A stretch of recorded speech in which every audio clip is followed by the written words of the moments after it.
야구야구 김영준입니다. 1998년부터 2005년까지 뉴욕 양키스는 8년 연속 알동 1위를 합니다. 그리고 보스턴은 8년 연속 2위를 합니다.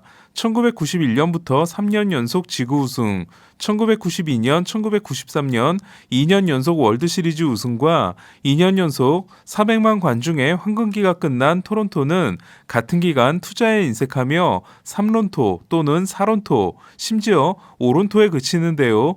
2005년 80승 82패를 기록한 토론토는 시즌이 끝나고 꽤 큰 돈을 쓰게 됩니다. AJ 버넷과 5년 5,500만 달러, BJ 라이언과 5년 4,700만 달러 계약으로 1억 달러를 쓴 거였습니다. 선발 투수로는 박찬호 이후 4년 만에 처음으로 5년 계약에 성공한 버넷은 첫해 135와 3분의 2이닝, 10승 8패, 3.98에 그칩니다. 하지만 2007년 165와 3분의 2이닝, 10승 8패, 3.75, 2008년 221이닝, 18승 10패, 4.07로 내구성을 보였고 옵트아웃을 행사한 버넷을 양키스가 5년 8,250만 달러 계약으로 데려갑니다. 양키스 첫 해에 정규 시즌 207이닝과 월드시리즈 2차전 호투로 하얗게 태운 버넷은 이후 양키스의 골칫거리가 됐고 양키스는 버넷을 피츠버그로 보내게 되죠. 토론토 입장에서 버넷보다 더 놀라웠던 영입은 BJ 라이언이었는데요. 마무리에게 연평균 940만 달러 계약을 주기에는 토론토가 고액 연봉 구단이 아니었기 때문입니다. 2002년 4년 3,990만 달러 계약에 그친 리베라가 2년 2,100만 달러 연장 계약을 맺은 게 불펜 투수 최초의 1,000만 달러 계약일 정도로 당시 마무리들의 대우는 좋지 못했는데요.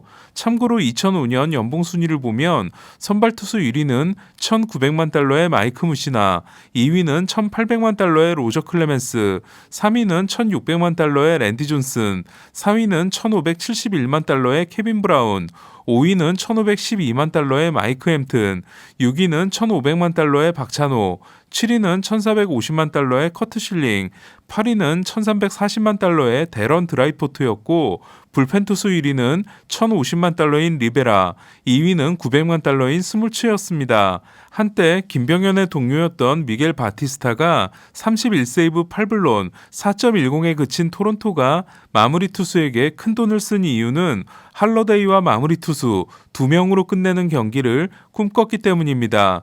이렇게 토론토의 승부수였던 라이언은 2004년까지 볼티모어의 좌완 셋업맨으로 있다가 마무리로 딱 한 시즌을 보내고 나서 토론토와 5년 계약을 맺은 거였습니다. 양키스도 라이언을 탐내는데요. 양키스는 라이언에게 리베라가 은퇴하면 마무리를 주겠다고 합니다. 양키스는 2011년 라파엘 소리아노를 영입할 때도 소리아노에게 같은 약속을 합니다. 결과는 어땠을까요? 2006년 라이언은 38세이브 1.37을 기록합니다. 하지만 부상으로 2007 시즌을 거의 날립니다. 2008년 32세이브 2.95로 살아나나 싶었지만 2009년 크게 부진했고 2010년에는 아예 공을 던지지 못하게 됩니다. 라이언을 마지막으로 마무리에게 큰돈을 쓰지 않게 된 토론토는 2015년 로베르토 오스나가 깜짝 등장을 합니다. 삼촌인 안토니오 오스나의 지도를 받은 그는 제2의 K로드가 되는 것 같았습니다. 하지만 오스나는 가정폭력 사건에 휘말림으로써 자신의 미래를 망치게 됩니다. 12살 때 학교를 관두고 아버지와 함께 농사를 지으며 삼촌으로부터 야구를 배웠던 오스나였기에 토론토 팬들의 실망은 더 컸는데요. 2018년 7월 휴스턴으로 트레이드된 오스나는 2019년 세이브 1위를 하며 부활합니다. 24세 시즌까지 기록한 154세이브는 109세이브인 에드윈 디아즈, 106세이브인 프란시스코 로드리게스를 제친 메이저리그 역대 1위였습니다. 참고로 김병현은 24세 시즌까지 86세이브로 89세이브인 킴브럴에 이어 8위였습니다. 2020년 4경기 만에 팔꿈치를 다친 오스나는 토미존 수술을 권고받지만 거부하는데요. 이로 인해 휴스턴에서 방출을 당한 오스나는 지난해 메이저리그 팀과 계약에 실패함으로써 이러다 사라질 위기에 놓이게 됐습니다. 2018년 토론토는 오스나를 휴스턴으로 보내면서 켄 자일스를 받아옵니다.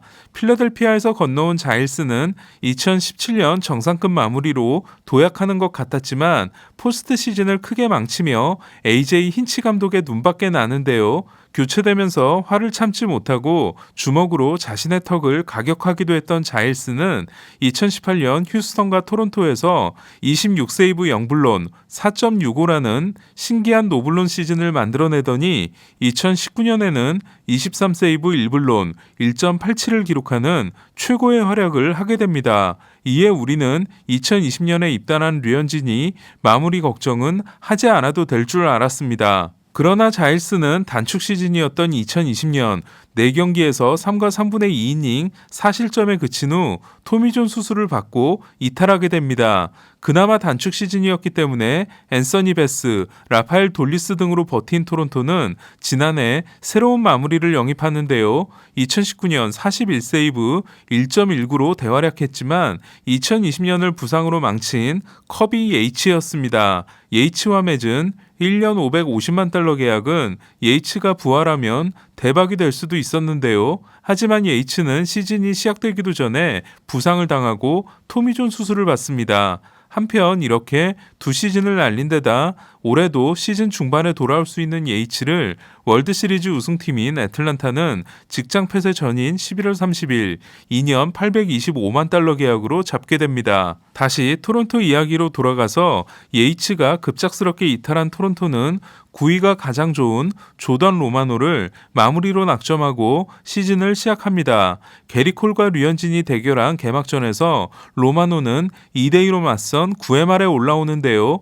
게리 산체스에게 선두타자 볼넷을 내주고 대주자 토크먼에게 2루와 3루 도루를 허용하는 등 로마노가 9회를 어렵게 막아낸 반면 10회 말 승부치기에서 올라온 줄리안 메리웨더는 최고 구속 99마일을 선보이며 하마터면 993K 완전 이닝을 할 뻔했고 3타자 연속 삼진으로 경기를 마무리합니다. 그리고 토론토는 한 경기 만에 마무리를 메리웨더로 바꾸게 됩니다. 메리웨더는 첫 3경기에서 4이닝 7K 1피안타 무실점을 기록하는데요. 하지만 이는 오버페이스였습니다. 네 번째 부상에서 허벅지 부상을 당한 그는 무려 5개월이 걸려 복귀했고 돌아와서도 부상 전 모습을 보여주지 못합니다. 이런 우여곡절이 있었던 토론토는 하지만 강력한 마무리를 얻는데요. 조던 로마노였습니다. 한 경기 만에 셋업맨으로 밀려난 것이 흔들림으로 이어졌던 로마노는 4월 9일 경기에서 오타니에게 적시타를 맞고 블론 세이브를 범하는 등 첫 5경기에서 평균 자책점 4.91에 그칩니다. 하지만 메리웨더의 부상으로 마무리로 복귀하고 나서는 57경기에서 23세이브 4홀드 노블론을 기록하고 시즌을 마치게 됩니다. 23세이브 1불론 95.8%의 세이브 성공률은 34세이브 1불론으로 97.1%를 기록한 조시 헤이더에 이은 2위였는데요. 그러나 로마노의 1불론은 마무리로 범한 불론이 아니었고 로마노는 23연속 세이브 성공으로 시즌을 마칩니다. 이탈리아 혈통을 가진 로마노는 1993년 캐나다 온타리오주에서 태어납니다. 고등학교를 졸업할 때 지명을 받지 못하자 미국으로 건너가 오클라호마주 털사에 있는 커뮤니티 칼리지에 입학합니다. 그리고 오럴 로버츠 대학에서 마무리를 맞습니다. 10라운드 지명과 계약금 2만 5천 달러를 받고 2014년 토론토에 입단한 로마노는 이듬해 토미존 수술을 받습니다. 그리고 마이너리그에서 고전하는데요. 결국 불펜으로 자리를 옮긴 로마노는 2019년 17경기에서 7.63에 그쳤지만 2020년 15경기에서 1.23을 기록합니다. 2019년 로마노는 9이닝당 5.3개의 볼넷을 내주면서 12.3개의 삼진을 잡아냈지만 2020년에는 3.1개의 볼넷을 내주면서 12.9개의 삼진을 잡았고 예이치를 대체할 마무리로 낙점될 수 있었습니다. 로마노의 장점은 구위가 엄청나다는 건데요. 패스트볼과 슬라이더를 6대4로 던지는 투피치 투수인 로마노는 지난해 평균 97.6마일을 기록한 패스트볼의 피안타율이 메이저리그 1위에 해당됐습니다. 참고로 지난해 페스트볼을 500개 이상 던진 투수의 피안타율 순위는 1위가 1할 3푼 9리를 기록한 로마노, 2위가 1할 4푼 7리를 기록한 다르비슈, 3위가 1할 5푼 8리의 디그롬, 4위가 1할 5푼 9리의 토론토 트레버 리처즈, 5위가 1할 6푼 4리의 프레디 페럴타였고 꼴찌는 3할 7푼 9리를 기록한 아리에타였습니다. 회전수가 뛰어나진 않지만 수직 무브먼트가 좋은 로마노의 패스트볼은 종으로 떨어지는 슬라이더와 완벽한 로케이션 분리를 보여주고 있는데요. 더 고무적인 건 로마노의 포심 슬라이더 투피치가 좌타자에게 더 잘 통하고 있다는 겁니다. 이에 로마노는 지난 2년간 우타자 상대 피안타율 2할 1푼 1리와 좌타자 상대 피안타율 1할 2푼 8리를 기록하게 됩니다. 로마노의 피칭에서 재밌는 부분 중 하나는 공을 던지기 전에 한번 주저앉았다 일어나는 스쿼트 동작을 한다는 건데요. 더스틴 메이가 이를 고친 반면 로마노는 여전히 고집하고 있습니다. 로마노는 이 동작을 켄 자일스에게서 배웠다고 밝혔는데요. 자일스는 포수의 사인을 보기 전에 한 번, 보고 나서 한 번을 했다고 합니다.